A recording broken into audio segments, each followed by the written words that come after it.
If you've seen this Turing Award winner's take on large language models online, the version you remember is probably not the one he gave last week.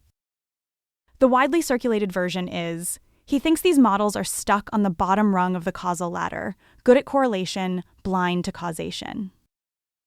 Last week, sitting down and asked that exact question, he gave the opposite answer. He said, they do not violate the ladder.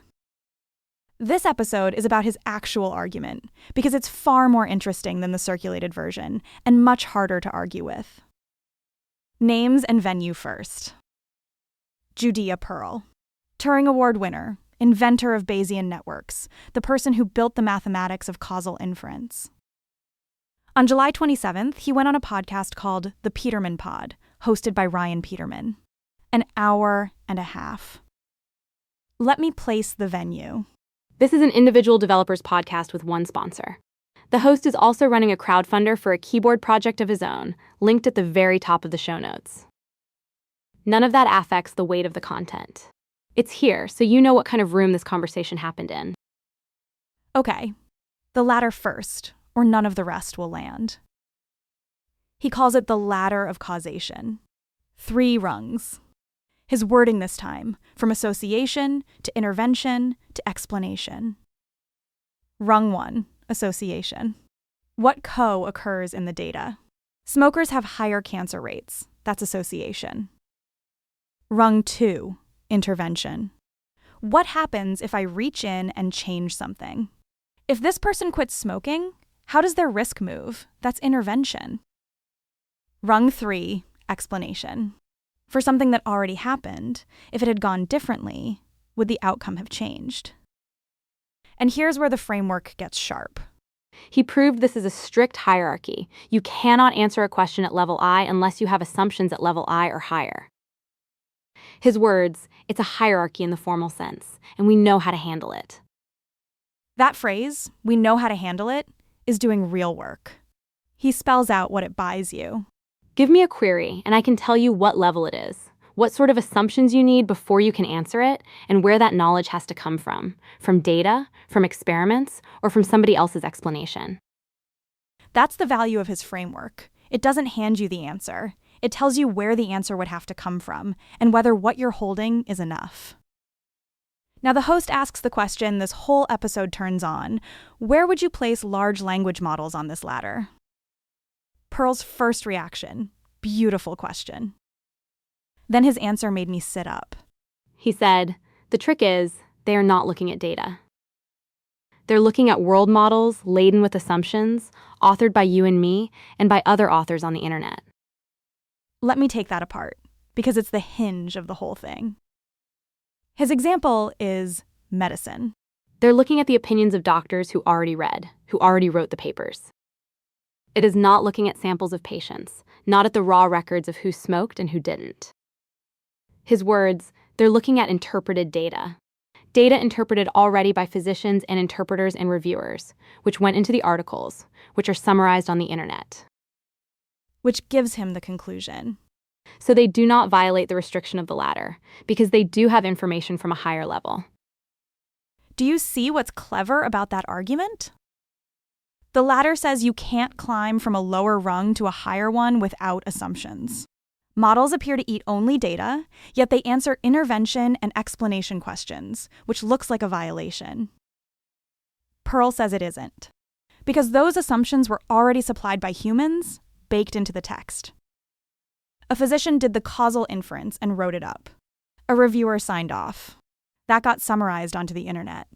By the time the model reads it, the higher level information is already in there. It didn't climb. It's standing on what we left behind after we climbed. So does that mean the models have no limits? No. He goes straight to the limits, and the limits moved somewhere else. The first one he states flatly. But it's biased by the opinion of those authors. He adds half a sentence after that, which I think is very him. As long as those authors were smart, fine. The second limit is harder. If you want it to provide explanation for raw data, it will be in the same difficulty that you are. That sentence is worth stopping on. It means the moment nobody has done the interpreting for it, it's in exactly your position, a pile of raw numbers and no idea what to say about them. The example he gives is the physician's own position. I have raw data, so what can I say about the probability of cancer? And then the third point, which I think is the single most memorable line in the whole interview. It's not really doing the introspection. It's taking the introspection that was already done and summarizing it. And how it summarizes is a mystery that no one has yet been able to decode. Let me put weight on that. The person saying this built the complete mathematical form of causal inference. His life's work is turning what we know by intuition about cause and effect into something you can compute, prove, and decide. And about these models, he says, how it summarizes human knowledge, nobody has decoded. That isn't a swipe.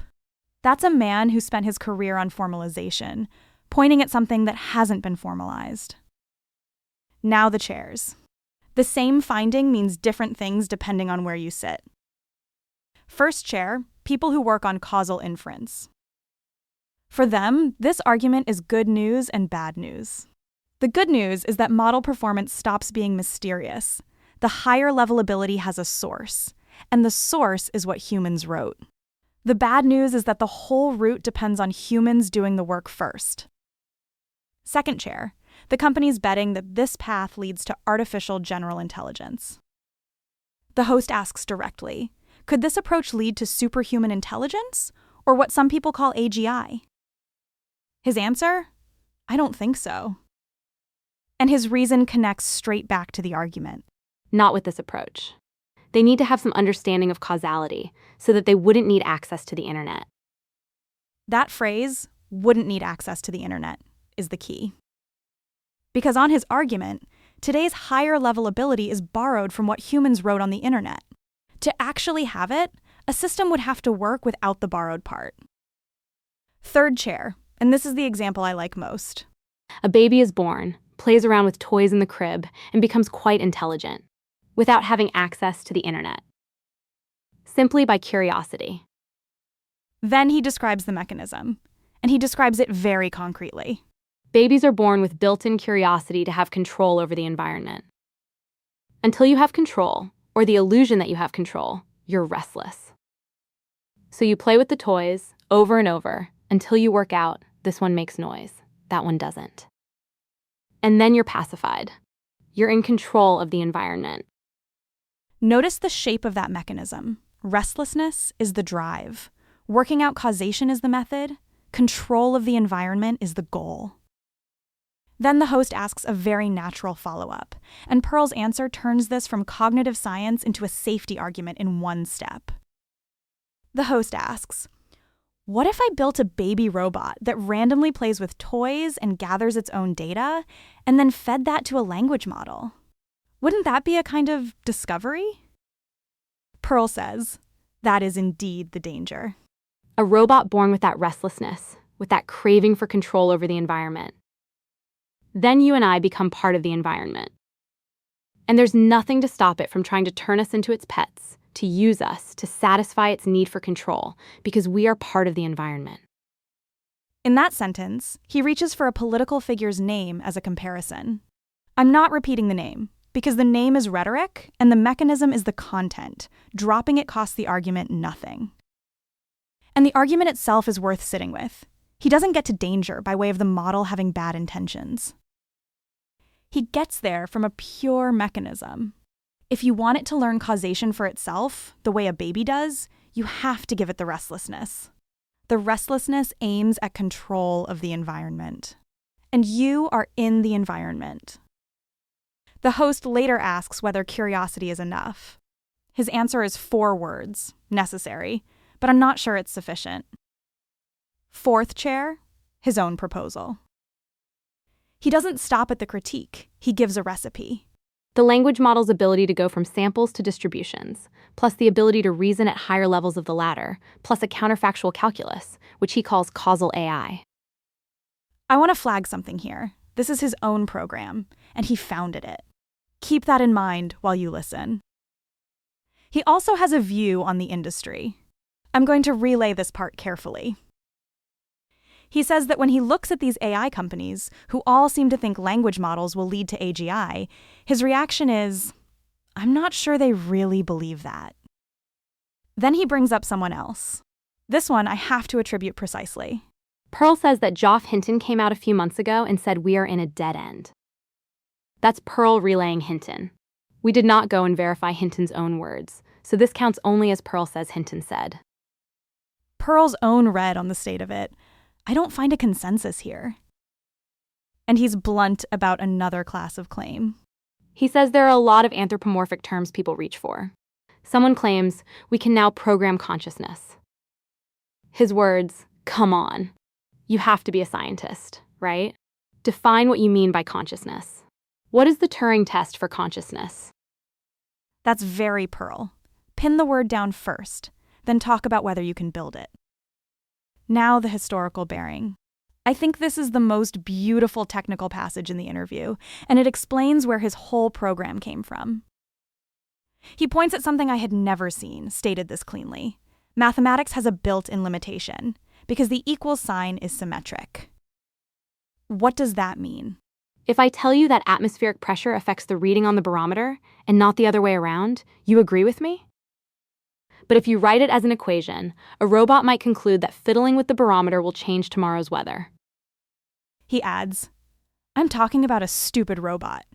But what you handed it was an equation, and an equation works both ways. He gives the most familiar example in physics. If F equals ma, then m equals F over a. So does that mean if you want to change the mass, you increase the acceleration? You can feel the absurdity immediately. His summary, the symmetry produces paradoxes, and it produces wrong actions. Which is why, he says, science never developed an algebra for the directionality we see in cause and effect. And then comes the turn. That takes computer science. Because in computer science, we have an operation called assignment. When you assign the contents of register A into register B, that operation is not reversible. His words, if you take the logic of assignment and put it on top of the algebra, on top of physics, you get causal science. I want you to feel where that sentence sits. Physics has equations, and equations are symmetric. And the most ordinary action in computing, putting a value into a variable, has a direction built into it. What he did was take that directionality out and lay it on top of the mathematics, filling the gap. His own verdict on the result, so far, I'm very happy with what came out. We do have a new algebra that captures cause and effect. Finally, my take and what I'm watching. Here's how I see it. The most valuable thing in this interview isn't the verdict on whether these models are any good. It's that he relocated the question. The argument used to be, does the model understand causation? He replaces it with, where did the higher level information in its hands come from? And the answer is, from us. From papers physicians wrote, from conclusions reviewers signed off on, from text people organized and put on the internet. I think that swap is far more useful than the argument, because it yields a prediction. If the higher level ability is borrowed, then it should falter exactly where humans haven't done the organizing. That's testable. And the other direction, the day one of these systems reaches a correct causal conclusion on raw data nobody has ever interpreted, that's when his wouldn't need access to the internet has actually been crossed. I'll also be fair about one thing. He founded this program, and the recipe he offers is his own. That doesn't make the argument weaker, but you should know it while you listen. 3 signals I'm watching. 1. That summarization mechanism nobody has decoded, whether anyone opens it up.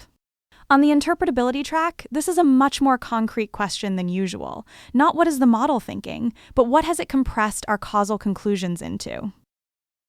2. Whether anyone actually wires a counterfactual calculus into a model.